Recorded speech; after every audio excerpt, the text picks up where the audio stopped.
So hey guys, welcome to my channel, that is the Mutant Geek. So today I'm gonna show you how to make sure that your volume reduces or changes when you plug in your earphones or headphones into your PC. So I've seen a lot of YouTube videos telling me to go to playback devices and then to make sure that show disabled devices option is enabled. But as you can see, there is no headphones option in here. So I found a solution to this problem. For this, you have to go into your PC, then go to C drive, then go to program files, then open Realtek folder, then go to audio, then go to HDA, and then you have to open this file. After opening this file, you have to go into advanced settings.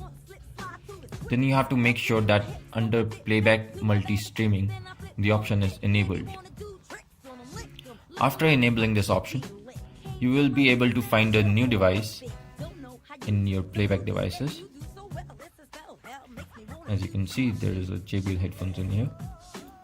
So guys, if this solution works for you, make sure to leave a like and a comment, and also subscribe to my channel because there are more videos coming.